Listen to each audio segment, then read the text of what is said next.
Halo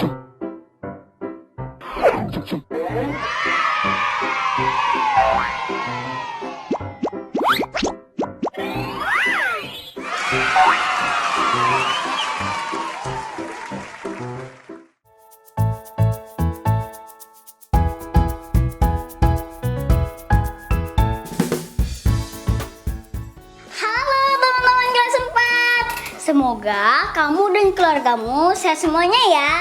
Amin. Sebelum mulai belajar, ayo kita gerakan badan terlebih dahulu. Lakukan senam ringan agar tubuh kamu sehat. Jangan lupa juga berdoa sebelum melakukan segala aktivitas. Nah, sekarang ayo siapkan lembar kerja dan alat tulismu ya. Adik-adik, adakah kenampakan alam daratan di dekat rumah kamu? Kenampakan apakah itu? Bisa kalian beritahu aku dan kakak? Kita berdua ingin tahu nih. Kita tunggu jawaban kalian semua ya.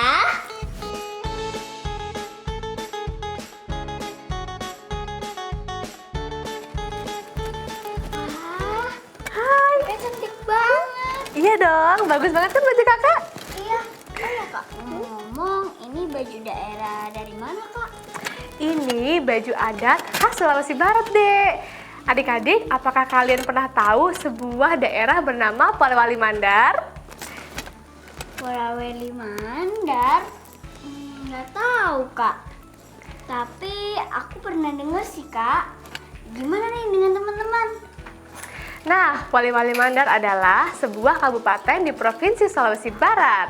Sebagian besar penampakan alam di Polewali Mandar adalah daratan, yaitu sebanyak 83 desa, sedangkan 20 desa lainnya ada di daerah pantai.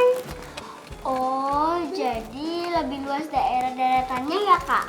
Daripada pantainya. Iya, hal ini berpengaruh juga loh terhadap mata pencaharian masyarakat di sana.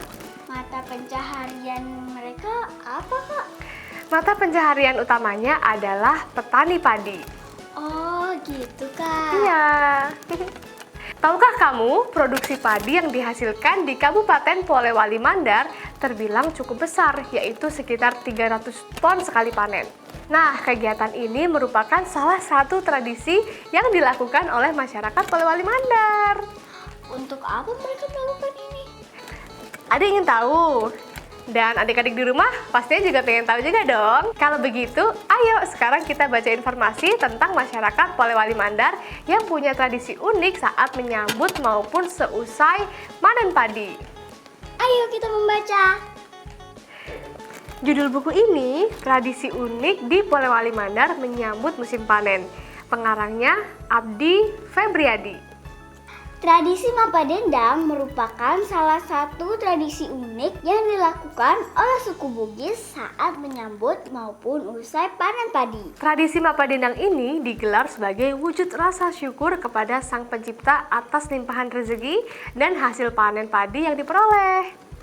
Kegiatan ini ditandai dengan aktivitas sejumlah tetua yang terdiri atas pria dan wanita berpakaian adat. Cara bergantian melakukan gerakan menumbuk lesung kayu sepanjang 2 meter. Menggunakan alat menumbuk terbuat dari kayu berbentuk bulat memanjang disebut alu. Mereka menghasilkan lantunan suara indah yang terdengar serasi antara tumbukan yang satu dan lainnya. Salah seorang tokoh adat, Laramang, mengatakan tradisi ini telah dilakukan sejak dahulu kala secara turun-temurun yang biasanya digelar setahun sekali selama 2 hari 2 malam.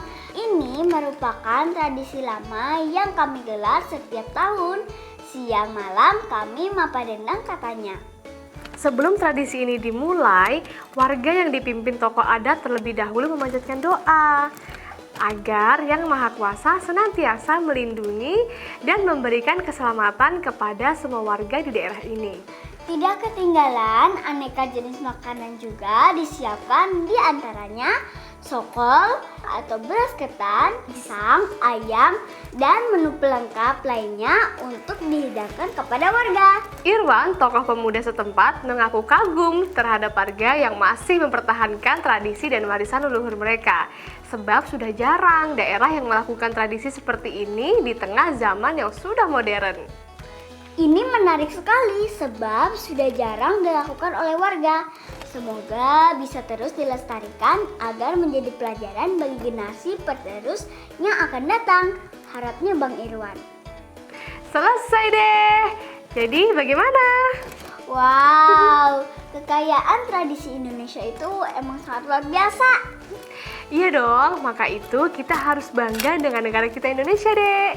Pasti dong Kak, ya kan teman-teman? Nah, sekarang kakak mau bertanya nih, untuk apa sih masyarakat Polewali Mandar melaksanakan tradisi Mapa Dendang? Berapa lama dan berapa kali dalam setahun tradisi itu dilaksanakan?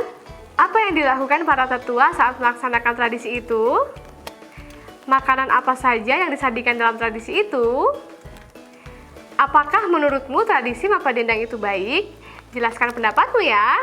Ayo, jangan sampai lupa menjawabnya ya teman-teman. Yuk, kita kerjakan, semangat! Semangat!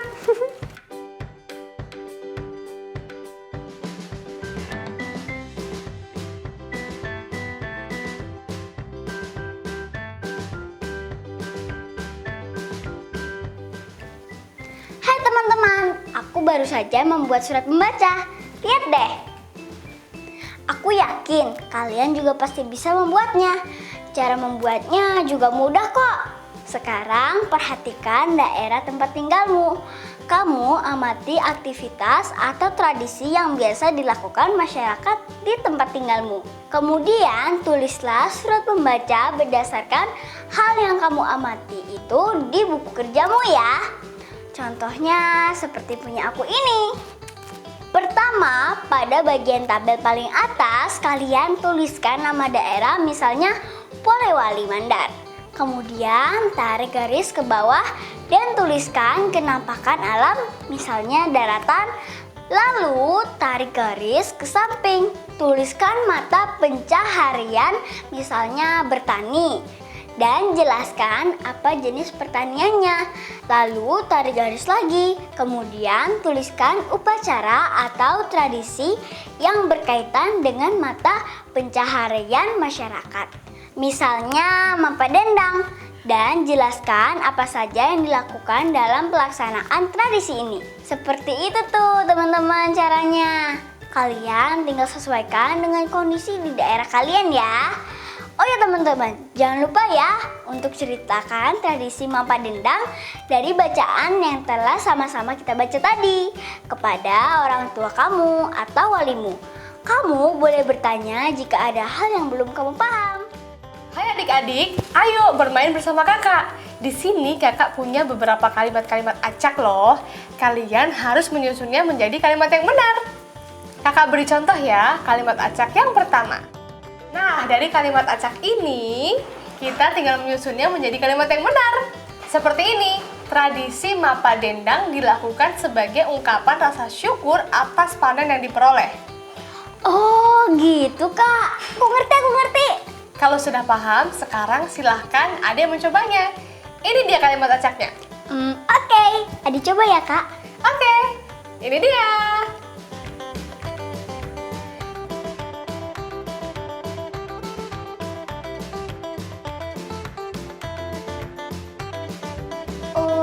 Ade tahu Kak, para tetua menembuk lesung dengan alus secara bergantian.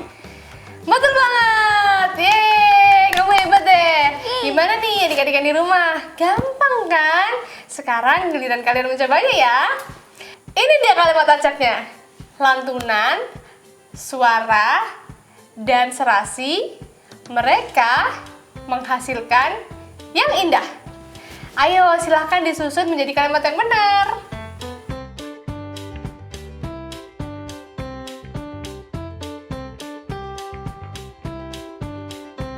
Gimana? Sudah belum? Kalau sudah, kita lanjut ke kalimat acak berikutnya ya. Ini dia. Yang Maha Kuasa, tokoh adat, agar, memimpin, doa, melindungi, senantiasa, warga.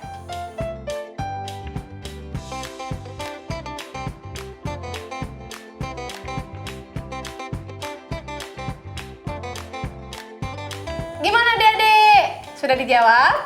Kalau sudah, kita akan lanjut lagi ke kalimat acak berikutnya. Ini dia.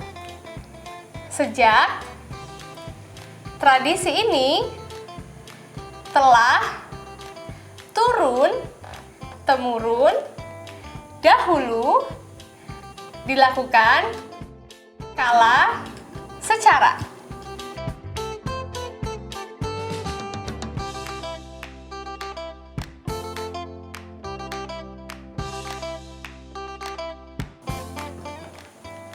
Ayo gimana? Adik-adik bisa jawab nggak nih? Kalau sudah, kita lanjut lagi ya. Ini yang terakhir. Ini dia kalimatnya. Jenis dihidangkan, makanan disiapkan, dan aneka untuk warga.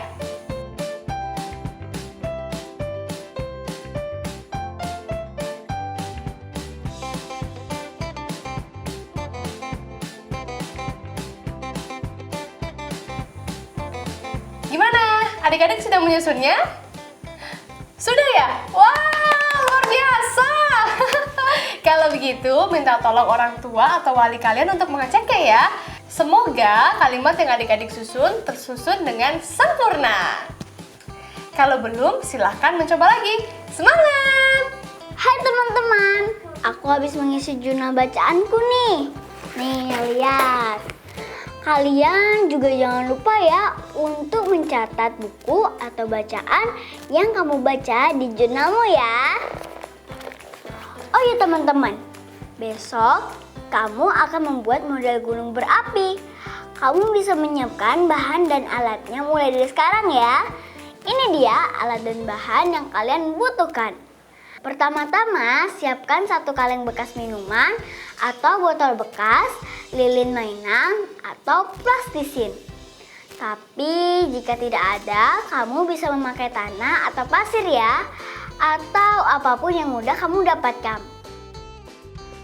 Lalu 2 sendok makan soda kue, sebotol cuka, dan pewarna makanan.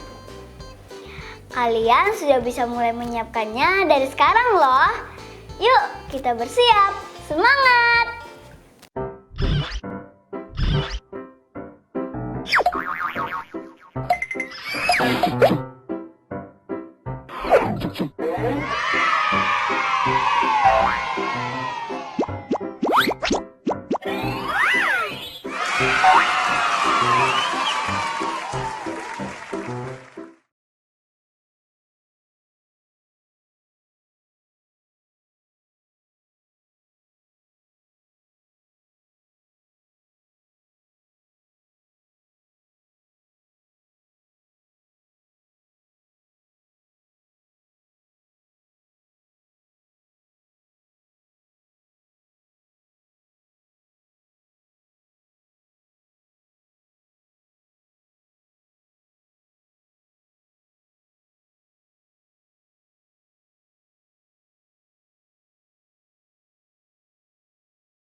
Hai adik-adik, saatnya kita belajar numerasi.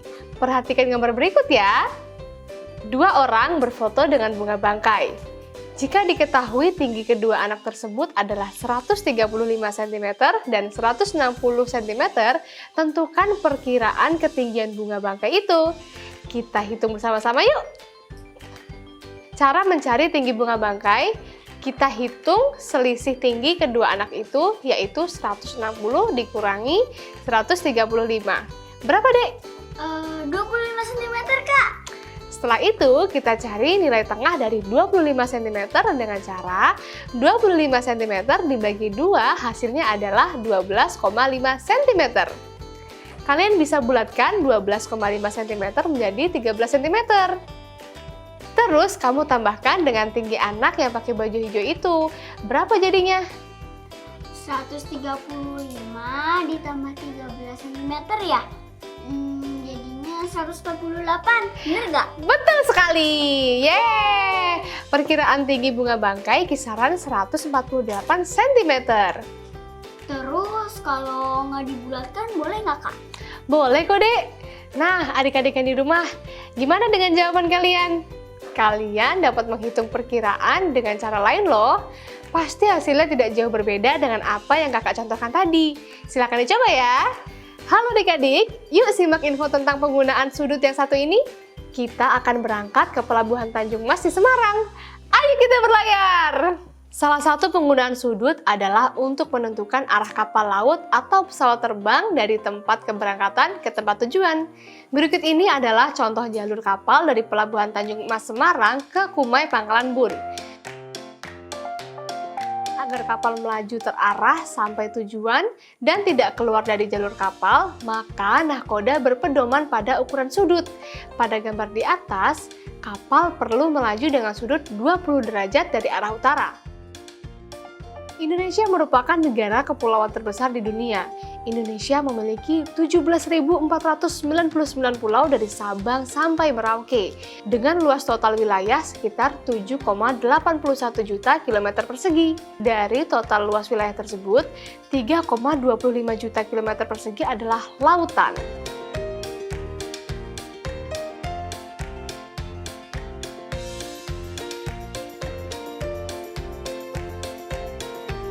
Kenampakan alam ini menjadikan kapal laut menjadi alat transportasi yang penting sebagai penghubung antar pulau. Nah, waktunya kita bereksplorasi adik-adik. Siapkan buku latihanmu dan kita mulai dengan pertanyaan pertama. Namun sebelum itu, yuk kita tengok tabel berikut ini. Kamu bisa membuat tabel ini di buku latihanmu loh. Di sebelah tabel ini sudah ada gambar rute kapal dari Tanjung Perak menuju Sampit, Makassar, dan Banjarmasin. Baik adik-adik, kita coba untuk eksplorasi yang pertama ya. Perhatikan petanya baik-baik. Kalian akan mencari berapa nilai sudut yang dibentuk perjalanan kapal Tanjung Perak menuju ke Sampit. Garis arah yang digunakan pertama adalah utara. Garis arah utara sama dengan jalur Tanjung Perak menuju Sampit. Lalu letakkan busur kalian dengan skala 0 tepat menempel pada garis arah utara. Adakah sudut yang terbentuk? Ya, garis tersebut beririsan, maka tidak membentuk sudut atau bernilai 0 derajat. Ayo isi tabelnya. Berikutnya, kita coba cari sudut yang terbentuk dari rute Tanjung Perak ke Sampit jika menggunakan garis arah timur. Letakkan busur derajat kalian pada skala 0 tepat menempel pada garis arah timur. Perhatikan baik-baik titik 0 derajatnya ya, karena kalian akan menghitung dari titik itu. Kira-kira berapa besar sudutnya hingga ke garis rute Tanjung Perak Sampit, Dek? 90 derajat, Kak. Betul banget, kita isi tabelnya ya. Ketiga, kita akan cari sudut yang terbentuk dari rute Tanjung Perak Sampit jika menggunakan garis arah barat. Ayo, sekarang coba adik yang cari. Oke, Kak. Aku letakkan busur derajat pada dengan skala 0 tepat menempel pada garis arah barat ya, Kak. Lalu aku hitung dari nilai 0 derajat ke garis merah yang merupakan rute Tanjung Perak ke Sampit. Yeay, hebat banget. Kamu ternyata bisa ya. Gimana nih, adik-adik yang di rumah pasti bisa juga dong. Jadi berapa nih nilainya adik-adik?